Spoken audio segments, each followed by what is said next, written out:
give people just a couple more minutes based on the rain. What do we think? Yeah? Okay.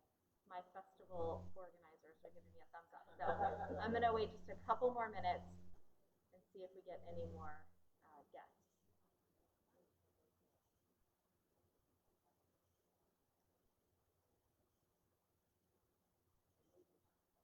In the meantime, you're welcome to move forward. We'd love to have you closer to us if you feel comfortable doing so.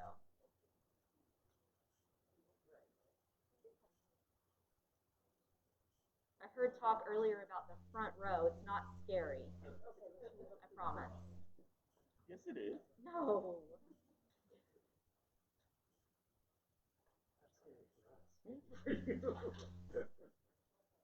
All the way from the second. From the second to the first. Welcome. We can see you better. Yeah. And hear better. Yeah. Because when you have this the on, mask, yes. I'll try to project into the mic.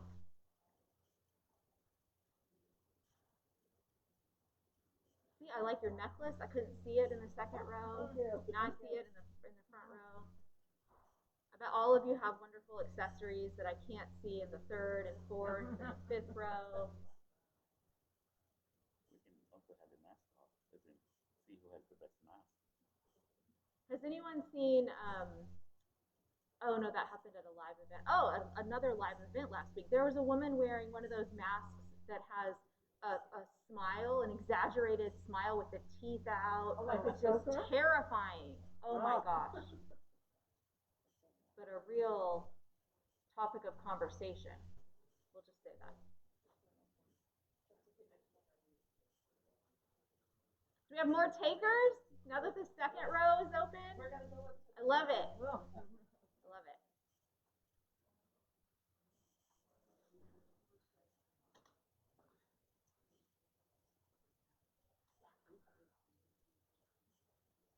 You get a name.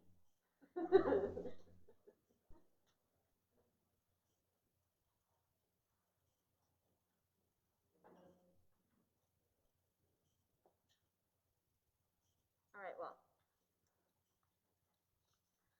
welcome. So, my name is Allison Wright. I'm the executive editor and the publisher of the Virginia Quarterly Review here at the University of Virginia, and I also teach journalism in media studies. And this is Rabih Alameddine, and I'll give you a much more in-depth bio of him in a minute, but I just want to welcome you on behalf of everyone at Virginia Humanities who produces the Virginia Festival of the Book. I am so excited to be back in person after more than 2 years, I think, of doing these events. So really, welcome to this event. My first of this festival, but I'll be doing another one on Saturday, so maybe I'll see you again in the first or second row even. It would be so exciting. I'd like to ask you to please silence your cell phones. So you're welcome to share on social media, especially on Twitter. The hashtag for this event and any event is VA Book Fest or hashtag VA Book 2022. And please remember that this event is free of charge, but like all festival events, it's not free of cost. So please support the festival programming with a donation by visiting vabook.org so that we can sustain the festival for many more years. I have a couple other things I want to say, which is please fill out a program evaluation.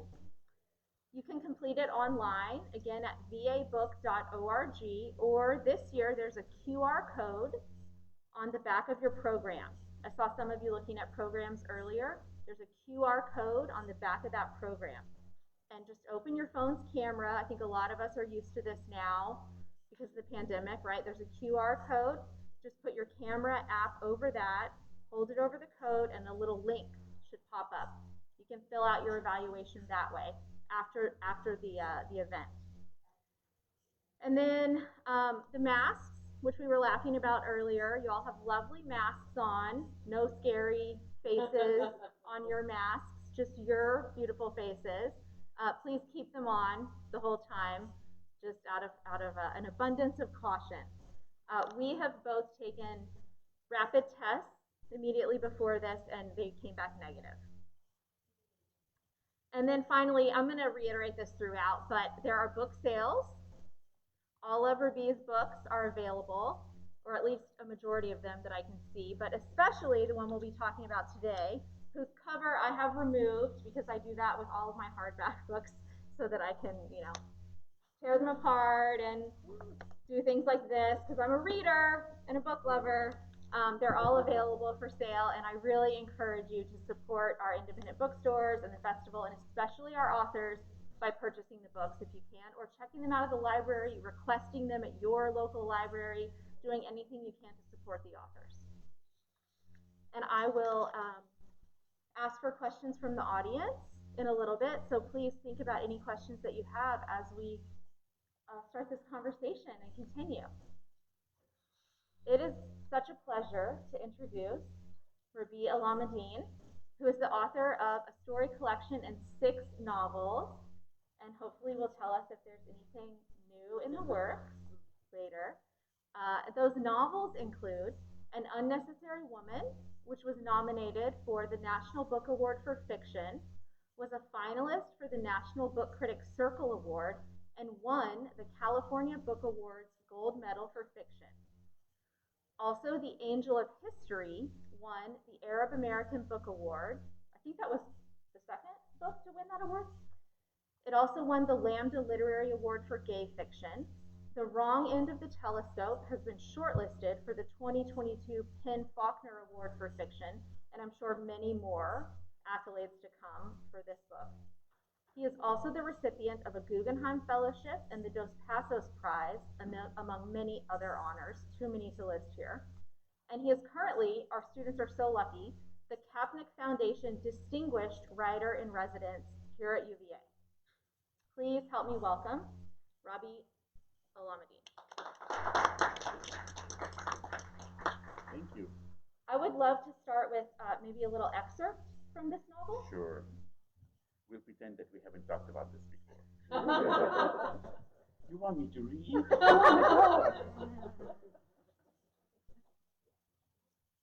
Okay. So this is from the novel.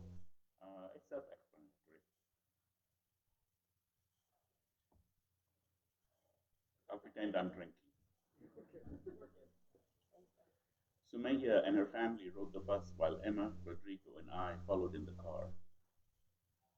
Luckily, we decided not to take my Opel this morning. Emma's rental Honda was much more comfortable. In the back seat, I suddenly felt exhausted and sluggish. Drowsiness overwhelmed me. Talking to me through the rearview mirror, Emma suggested that I close my eyes for a bit. It would be at least half an hour before we reach Moria. I fell asleep before she finished the sentence. I dreamt of my mother, of my father, of sitting before them as an adult, all of us underwater in the Mediterranean. Something like that. Everything fleeting and hollow. I heard strange knocking noises, as if I were in an aquarium with some child knocking on the glass, my head echoing back. And indeed, it was a child who woke me, or rather, 5 of them. 4 boys and a little girl, all in clothes that had seen better days if they'd ever had a good one. The kids stepped back from the car as soon as I turned, all of them giggling. I'd slept for hours, my head leaning against the rear window. I had a text from Emma explaining that she thought it would be best to let me sleep, that I should come into the camp when I woke up and call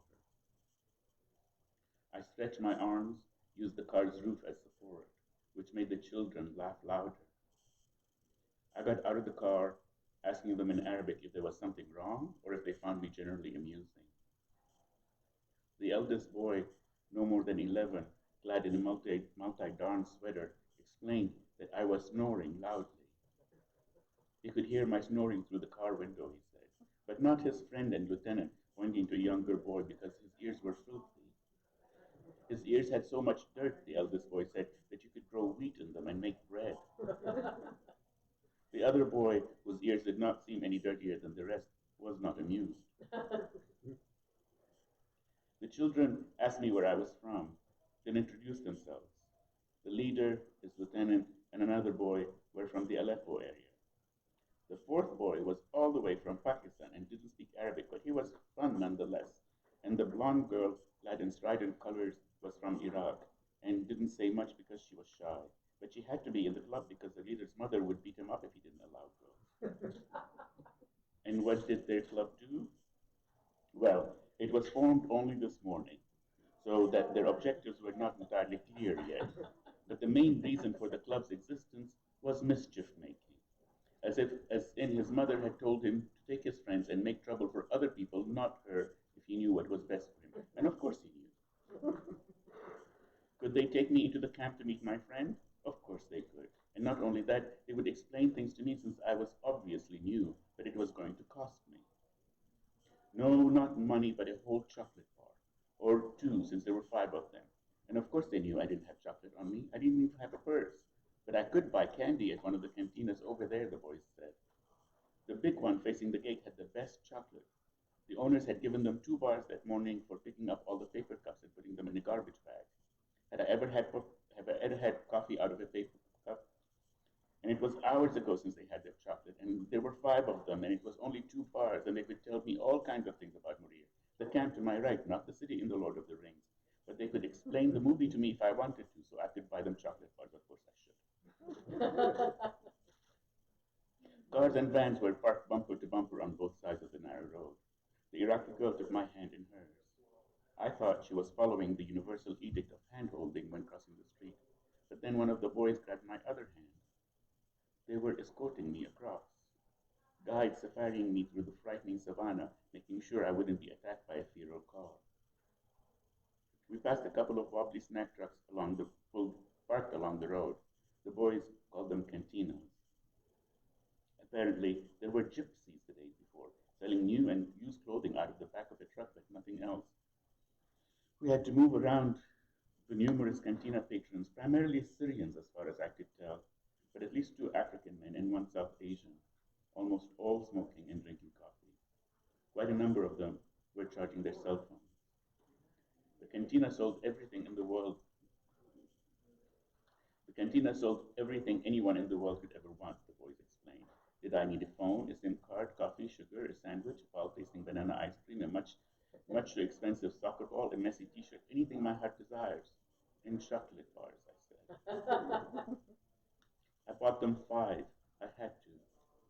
The Greek owner, a woman in her 40s, suggested that I shouldn't have because they'd had too much sugar.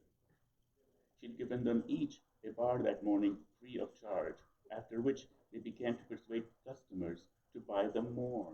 She'd lost count of how many bars they'd devoured. The little trickster screamed. I expected to find canary feathers stuck to their chocolate smears around their lips. When I asked the Iraqi girl how many chocolate bars she'd had, she put up 4 fingers. Thank you.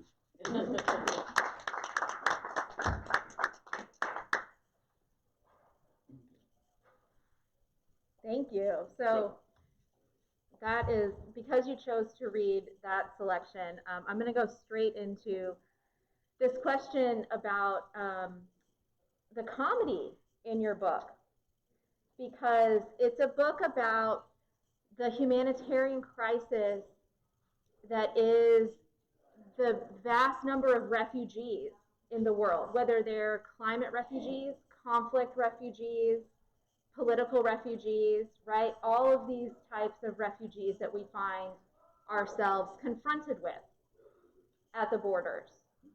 And in this book, certainly we have just a multiplicity of immigrant perspectives. And this scene alone from the camps, right, introduces us to this with a Syrian boy, an Iraqi girl alone. And yet we have comedy. And I think you've said elsewhere that you wish that you were more of a serious writer, but the humor creeps in. And I wonder if you might speak to that. Sure.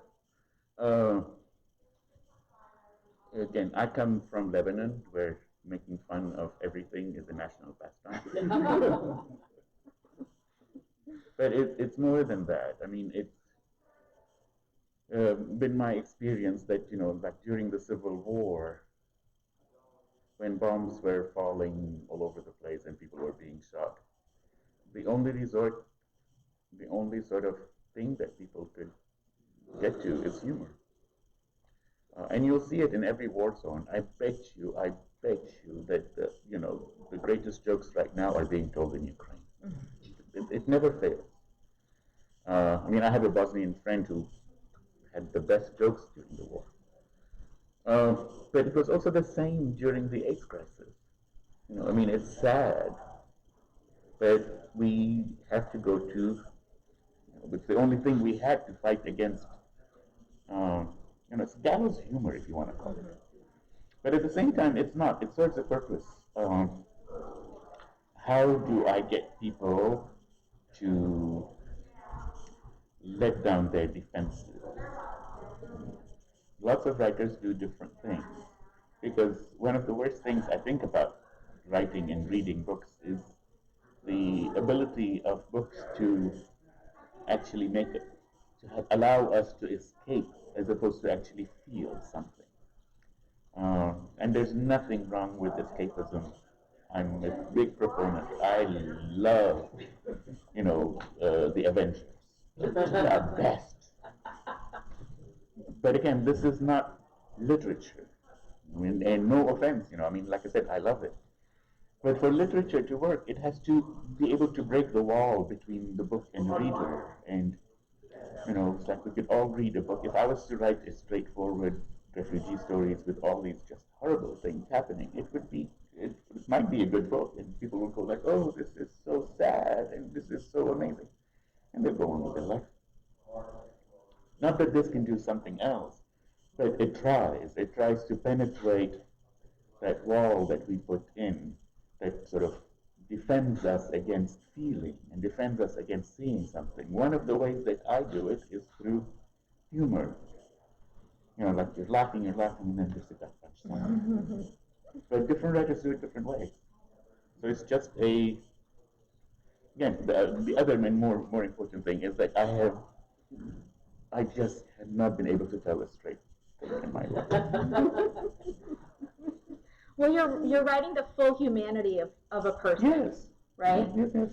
And that but there are lots of humans without the sense of humor. Mm-hmm. So like you can do it otherwise. I could just imagine Trump writing a book. No, I don't want to. Some would argue that he has. Please. I may not be that person. But you've spent some time in refugee camps. Yes. And some time on beaches as refugees arrive. Yes. And I read in an interview with you that you referred to that time as trying to find the Goldilocks distance. Yes. Which is such an interesting phrase, such a compelling phrase. Can you describe for us what you mean by that? Sure. What you were trying to achieve? Well, in my opinion, I tell my MFA students that you have to figure out who's writing the book. When is the narrator writing a book?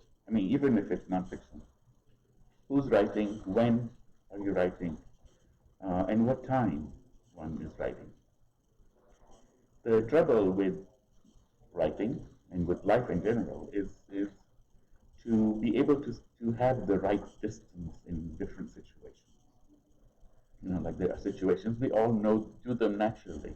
There are situations where you're very intimate with someone, and there are situations where you have to put a distance, and everything in between. We do that naturally, especially for those of us, not me, who are sort of socially intelligent. They're able to gather. But for writing, one needs a certain distance. What that distance is differs on what one is writing and who the writer is. I always say this, if I am really close to my family, which I am, if I am among them, I cannot write about my family because I will not be able to see them. I am way too enmeshed.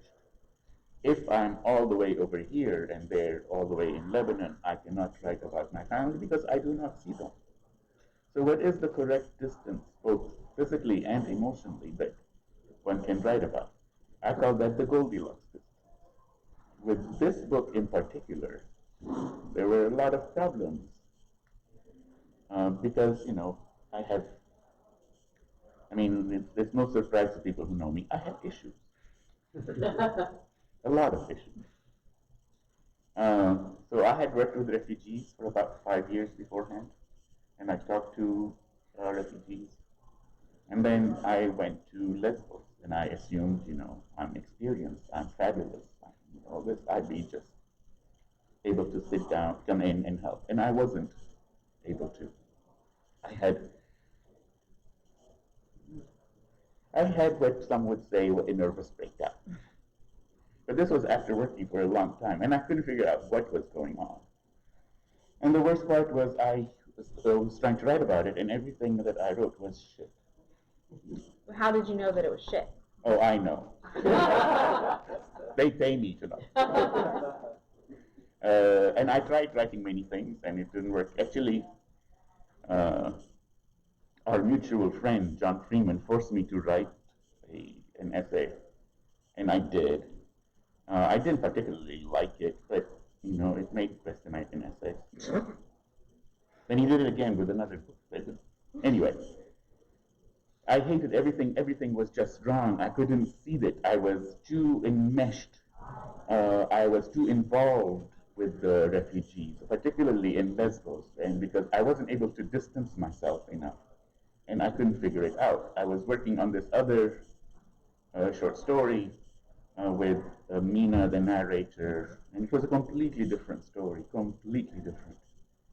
And then all of a sudden, this narrator migrates into the novel. And when she did, everything fell into place. So I had been working on this novel for like 3 years, and everything was horrible.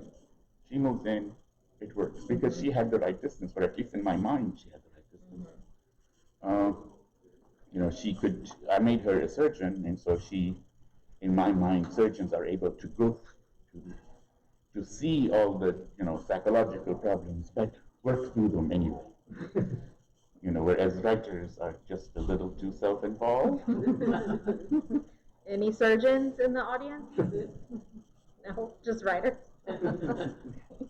So what was the novel without Mina? Was it the unnamed writer, character? Yes, who bears some resemblance to you? Yes, what he went through, and, it's the same story. Except that when they happened to Mina, she could deal with it. Mm-hmm. When they happened to me, I have issues. Paralysis. Yes. So there's a scene near the end of the book, the sort of very end of the book, and I'm not giving anything away here, but it's a question of audience. So Mina and her partner Francine talk to this unnamed writer who appears throughout the book. Who's not me. Who's not. Sure. It's definitely not. There's some resemblance, but is not.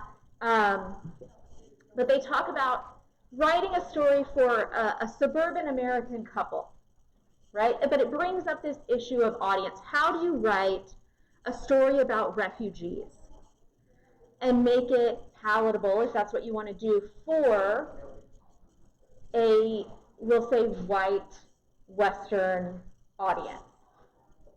I'm beginning to smirk, so yes, go ahead. I think that's the point of the scene, though, right? This question of what is the point of telling this refugee story? Do you want to make your reader empathetic?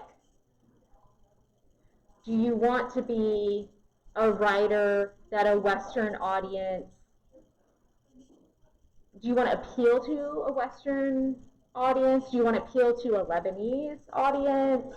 Well, I've said this and part of the problems of doing interviews is that I get to, it becomes like I repeat myself so often. But I've said it in many an interview, that in Lebanon they think I write for an American audience. In America they think I write for a Lebanese audience. And the truth is, I don't give a shit about either one of them.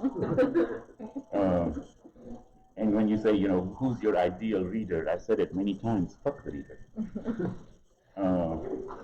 I think part of the trouble with American literature in general is that it is directed to this sort of ideal kind of reader, and I find that not just offensive but stupid. Because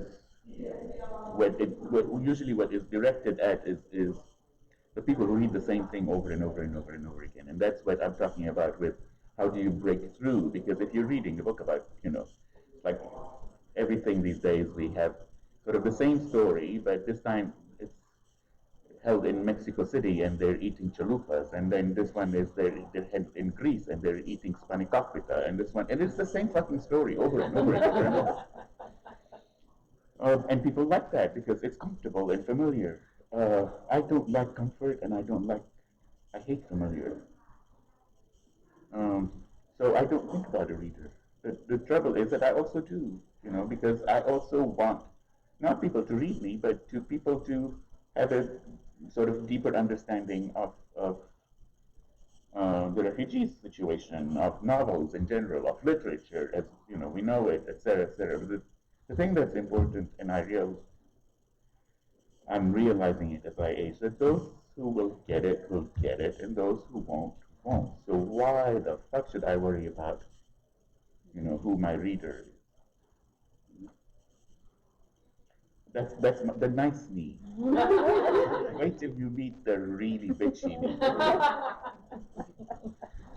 So part of what propelled me through this book, I think, along with the story, was the pacing. It's masterfully paced. And I wonder if that, at this point in your career, is just your inherent ability to write a novel and the craft of storytelling that you have honed so well, or was it an intentional shaping on your part? Everything is both intentional and instinctive.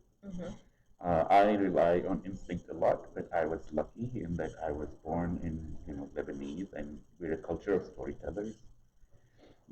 I could tell a story when I was 4. Like you're trained. How I structure a novel is usually, if I'm bored, it goes in a different direction.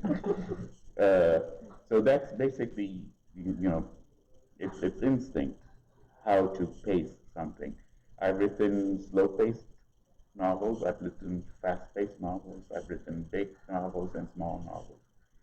And each story has its own way of wanting to be told. That's not to say that I don't have a voice and I don't have control. Like Nabokov says, the characters are my galley slaves. I can make them do what I want. But the story, if it goes off in a different way, that instinctively it sounds so wrong, just so wrong. So pacing, which is, I actually I'm not bad at, comes from, our traditional storytellers. My grandmother would tell a story, my aunts would tell stories, who's sleeping with who's, and how and when they reveal and what is the point of the story is honed as a young boy. So part of the pacing of this book is shifting timelines. So we're in the present day, and then we move back in time to learn some of the main character's backstory, the narrator's backstory. Then we come back into the present day. And I wonder at what point, you said Mina, the main character, the narrator, was introduced later in the process. And so how much of her backstory was taken from an earlier draft of the novel, or was brought in once Mina herself was introduced? A lot of it was once Mina was introduced, some of it was from the story that I wrote. The first story that I wrote was, the short story was Mina goes back to Beirut, and Mina is a trans woman, to confront her mother, and her mother does not recognize her. And the brother acts as in between. So the brother and Mina moved to the novel. But, God, when was it? I was in the jungle. That's a good opening line. I was in the jungle of Indonesia, and I was by myself. And I wanted to see orangutans in the wild. So I had a guide, and we went into the jungle. I had my blood sucked by a leech. Oh my. I didn't feel a thing. Yeah. No, blood, no. No, it was standing like this and calling for me. And what is this? So it was just at the beginning of, Mina's coming and she's telling the story, etc. And as we're walking in the jungle, the guide tells me, we can't go this way. And I said, why? And he goes, well, there's this orangutan called Mina, and she attacks men. And kaboom.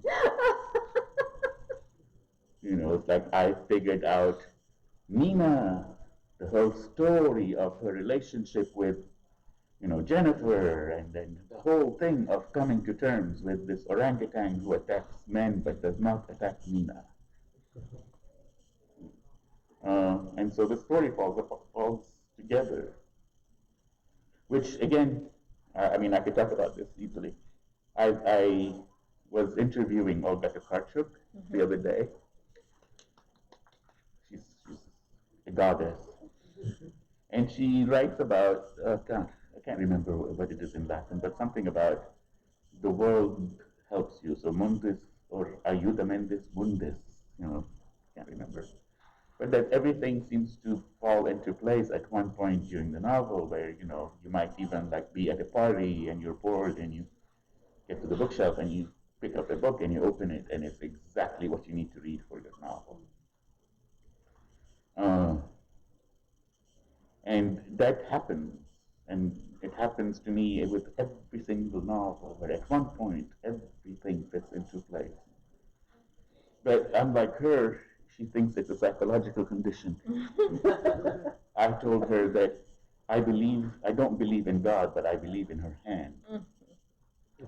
That something directs me. So I had Mina come in, and then all of a sudden things started falling into place. So did I have it beforehand or not? I had some. And so what compelled you to create Mina as a trans woman? Oh, because my closest friends are trans. I've joked about this. I'm not trans, but I'm trans adjacent. That's funny, guys.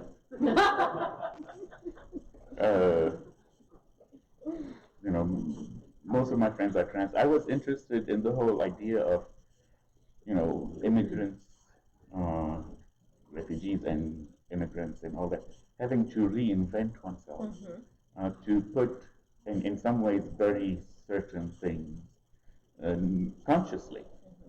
And I thought, wow, it reflects on, most of the trans people that I know. It's like at some point, they've always had this idea that they're different and, they're young. But at some point, there's a shift that we have to reinvent ourselves again. And immigrants do it all the time. I've done it many, many times. I'm not the same person I am that was in David. So I was interested in the mirroring, shall we say. Do we have audience questions? We have a microphone we're going to bring you. Oh. I was a high school teacher. If I'm not needed. You don't. I'm interested in the audience, the direct audience of Mina, the narrator, this author, who you were adamantly saying is not you, but certainly has characteristics that are going to make the reader think it's you. And my question is, why keep that author character in there? Once you've brought Mina in to tell the story, why is it not just Mina's story instead of Mina telling the story that the author told her to tell? What do we gain from that? There are many, many reasons for that, primarily because some things happened to me that could not have happened to Mina, and I was interested in that. But I was also interested in the breakdown of the writer. Mina would never have a nervous breakdown. I was interested in what happened. Um, I'm not saying I'm the writer, but, to actually go to Lesbos and instead of working with refugees, end up in a hotel room listening to Mahler is a fascinating thing. I'm not suggesting it's me. So I was interested in that and how it reflects on, what breaks us, what actually breaks us, what makes a refugee all of a sudden break and leave. The novel is full of that, and I wanted to mirror it with, this whole thing of who is the writer, who is Mina, what is the difference between immigrants and refugees, and what we lose, all of us. And the best way to do it was to keep the writer. But I was always also interested in the relationship for me between Mina and the writer, or, a writer and his creation, which, I'm sorry, that's not me. I'm fascinated by it. So I created this character. I mean, it's embarrassing at some point, that makes fun of me, but that makes fun of the writer, and at the same time props up the writer, and yeah, I needed that. Thank you. You're welcome.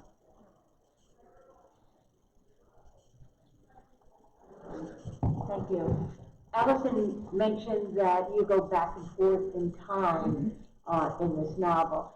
And I've noticed over the last decade, it seems like that's happening more and more in literature and also on TV. And I was wondering, is that new, or am I just noticing it for the first time?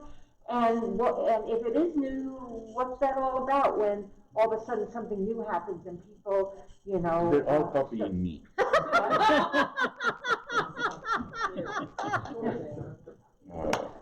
I have never written a book that did not at some point go back in time. Nabokov said, I am not a plaything of time. And I am not, and neither is Nabokov, and neither are a lot of what we call the postmodernists. Mm-hmm. It was in 1976 that Italo Calvino said, long novels written today are perhaps a contradiction. That time has exploded. And this was in 1976. Before him, many people have done it, from Borges to Cortázar to it's been going on for a long time. It's fascinating to me that still in American literature, and I'm sorry, make fun of it, is still such a linear way of writing, and everybody wants to go from point A to point B, whereas we all know that nothing ever happens this way, particularly inside one's head.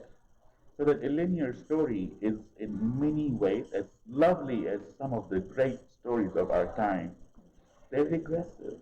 They go back to how a mind used to work in the 19th century. My mind doesn't work that way. In my head, I am here. I am also 20 years ago. I mean, it's funny because for my next project, I'm listening to tapes I made in 1986, cassette tapes. I have like 200 of them from various workshops and stuff, and I'm listening to them, and it feels like I am there all over again in my head. But I was noticing this morning, I'm walking the street, I walked over here. So I am in a physical space, but my mind was back in 1986. It happens to all of us. We just choose to, we believe, for most people, that a story has to be told in a certain way. Now, unfortunately, going back and forth, I've seen it a lot recently on television, and it's all bad. Mm-hmm. Oh, it's bad. It's really, again, it's really badly done. Right. My husband would agree with you. I find it easy to go back and forth, absolutely. But he's like, well, what's happening? What's happening? It's not the easy. It's the totally unnecessary thing for me, is that they go back and forth at TV because They want to show you that someone is this way because they had this experience in Exactly. like, please. Yeah. Not necessary. Like it's amateurs, psychology 101. Like, tell me something new. And then, not everybody who was ignored by their father turns out to be a serial killer. Yeah. But in TV, it's like, oh my God, he was bullied in high school. Oh my God. That's bad, I find it fascinating, though. I love that aspect of I going do back too. and forth. I haven't seen a good one yet on TV. But, it's I'll have to fun. think about that. I do think it is much less common in non-English speaking literature. Going back and forth? No, it's more common More in common, yeah. yes, Oh. non-English speaking Yeah. literature historically. Yeah. Yeah.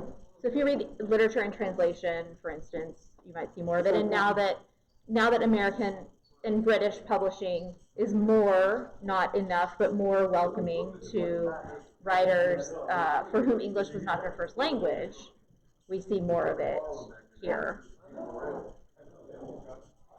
Not enough, but Not, yes. not enough. No, But no, but it's interesting how some people can pick up on that and enjoy it, and others, they want the... Absolutely, absolutely. I mean, I can almost tell you, if you want to write a bestseller, go from point A to point B. That's what people want. And there's nothing wrong with it. Like I said, I liked Harry Potter, the first one. Yay! Yeah, Mhm. thank you. Do we have other audience questions? How many languages do you speak? Fluently? 3. Arabic, English, French. And then you can say Arabic has so many dialects. And I speak quite a few. Do you always write in English? Is Yes. that... I don't know how well you know the languages, but Arabic, written Arabic is very, very different than spoken Arabic, which is dialects, basically. And the written Arabic is a different language, really. And I can read it, I can write in it, but not well. I have to translate to write in Arabic. Yeah. I've never read any of your books. But you will. Which one Because should I they're read? available. But I want to know which one I should read first. Oh, that's a good question. What do you think that And why? readers who are new to you, what should be their introduction? Should read all of them. From the beginning, from your first one? Okay. Which was I'm the joking. woman? My Well, I'm not, this is the first one I read was Unnecessary Woman. yeah, and it depends. I'm not the kind of writer. I don't have a brand. No, I mean, I'm not saying it. Every book is different, which is why I lose publishers right and left. I publish one book, and then the next book nobody wants it, and I have to start all over. I'm happy. It all depends on you and what you like to read. If you're books about one person going through the daily life, Unnecessary Woman is a good book. If you like outrageous, big, epic, Hathaway was one. They're very, very different. The next one that I'm going to read is I think your debut about the AIDS crisis and the Lebanese Civil War. That's the one. That was the first one? That's the first one. Oh. Yeah. That's what I'm going to read. Maybe a little... That's what I'm going to read now, next. but, okay. No, again, Yeah. and please, I am never offended when people don't read me. I think they're stupid, but sorry. I'm not everybody's cup of tea, and I don't want to be. But I highly recommend this, which so far has made the Penn Faulkner shortlist, and will make so many other lists this year and next, because it'll be out in paperback soon enough for those lists. The pacing is incredible. The story of a trans woman who is a surgeon who goes on a humanitarian mission.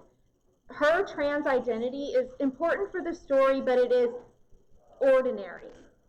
right? It is not the main thing about her, and I think that is too rare in books, right? This is a doctor who goes to see a friend who is a humanitarian, and she finds herself in Lesbos with refugees, right? Yes, she's a trans woman. Yes, that's important. It's not the only thing about her, right? And we don't have enough of those stories. And this is also, again, the story of just a multiplicity of refugee and immigrant perspectives that I don't think we see enough of. And it's funny. And also, and I said this in an email earlier this week, this is a person who writes desire like no one else. And I don't know if you would be willing to read another excerpt, but I noted at least this section. Like, people talk a lot about bad sex writing, and that's fair, and I think that's often because people try to write like the physical act of sex, which is almost always a bad idea. But desire is so hard to pull off. And there's a scene in here that I just had to put the book down and say, this is how you do it. I paid her. I don't know if anybody's interested in hearing more or if you would be willing to read. I'd be willing, but this is not a short section. Well, actually, it's not that long. God damn it, in my mind, it's a lot longer than this. It's just so good.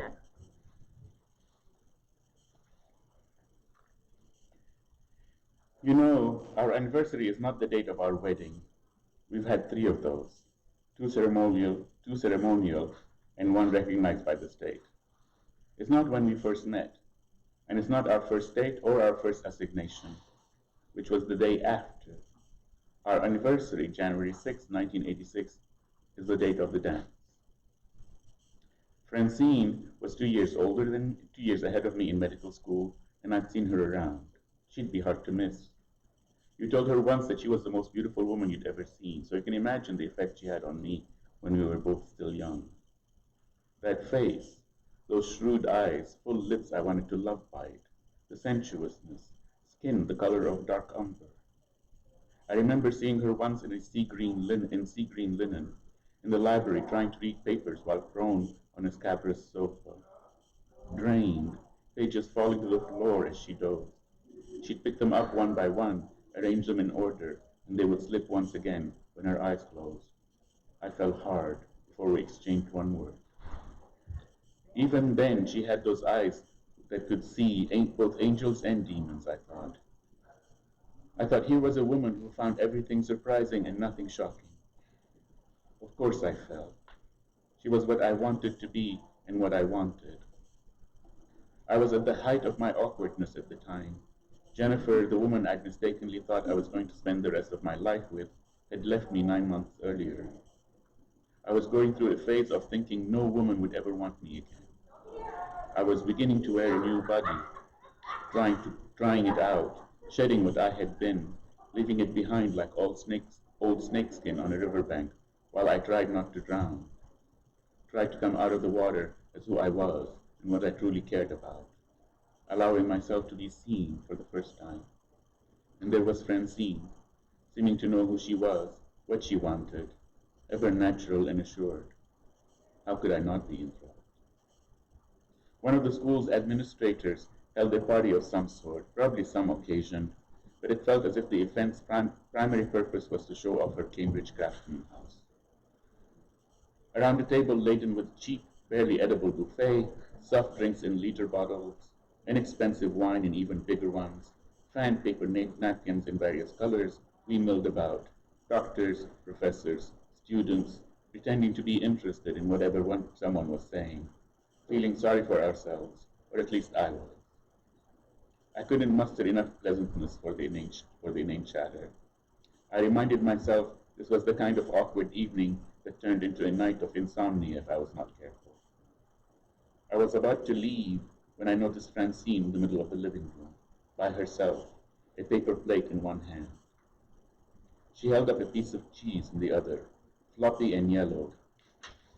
Examined it with amazement, as if bewitched by its incongruous structure and consistency. What substance is this? What unnatural color? What creepy flavor? First contact with sliced, individually wrapped minstrel. I walked toward her, uncertain and clumsy, unsure of the rules, as if I were moving around within the holy sanctuary of a religion not my own. But I had to halt before reaching the altar. The elevator music in the background had morphed into a Bob Marley song, and Francine pirouetted. Alone in the middle of the room, she and her dreadlocks swayed to the rhythm. Her yellow dress was loose enough that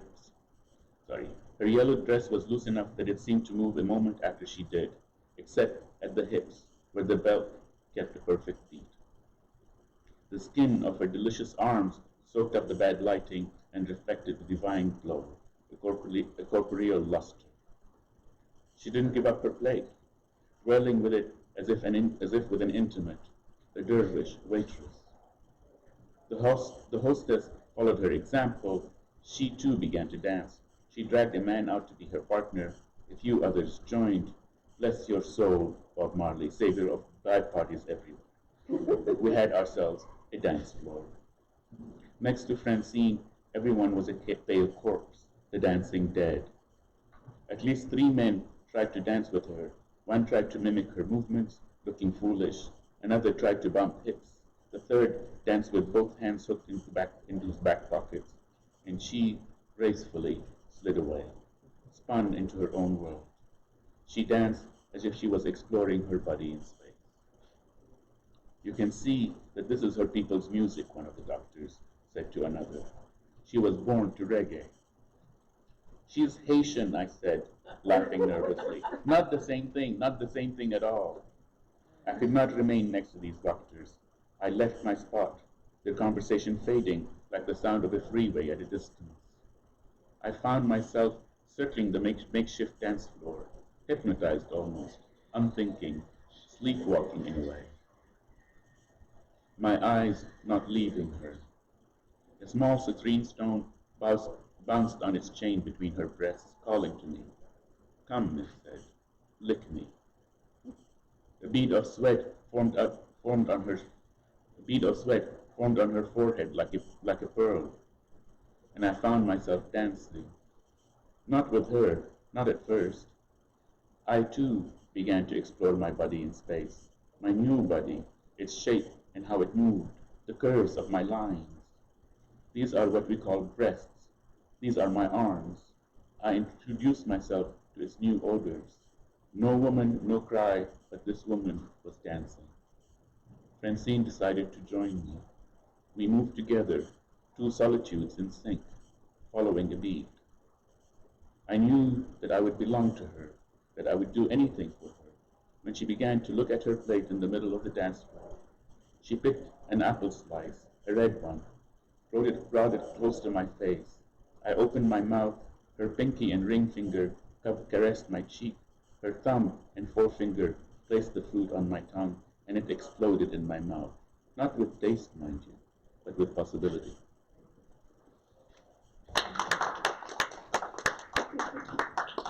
You gotta get it. Do we have a last question? I think I saw a hand on this side. We have a microphone for you. Thanks for reading. That was great.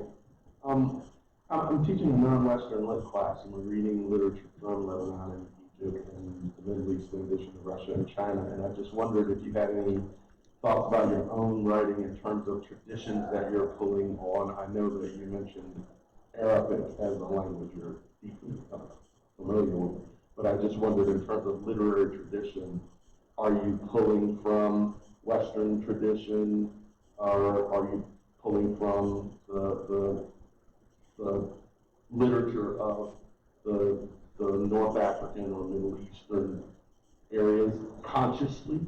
Mm-hmm. You would say that my primary influences are Western, just because there's more books But hardly American, hardly British. I would say my influences are probably more Eastern European, but definitely Arabic. North African, I mean, again, I've studied a couple of books inside and out. Um, but even Chinese, you know, yeah, Indian without a doubt. I mean, my first love was Nepal. My second was Salman Rushdie. He hasn't written much since, but when I loved him, I totally fell in love. Is it their characters or is it their way of plotting? The way.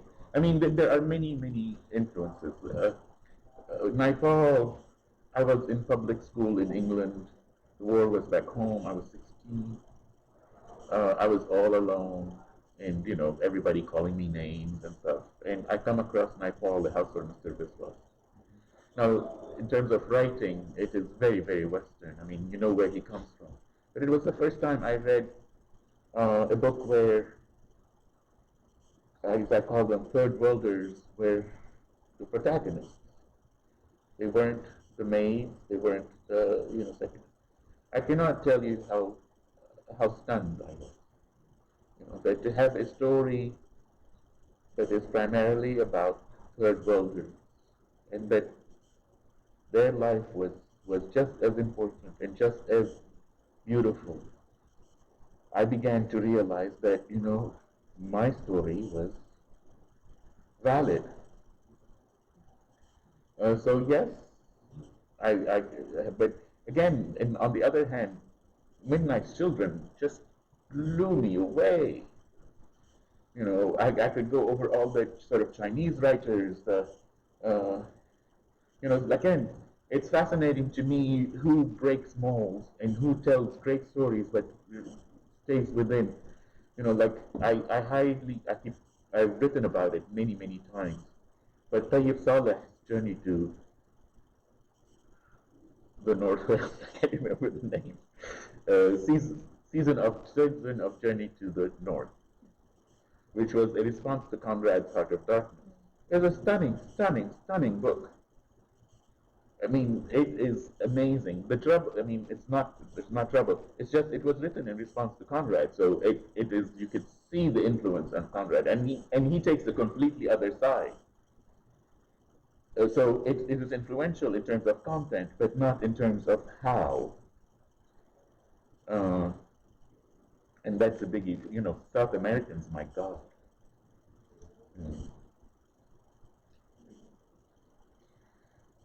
Okay, that's about all the time we have, unfortunately, but you can get your book signed.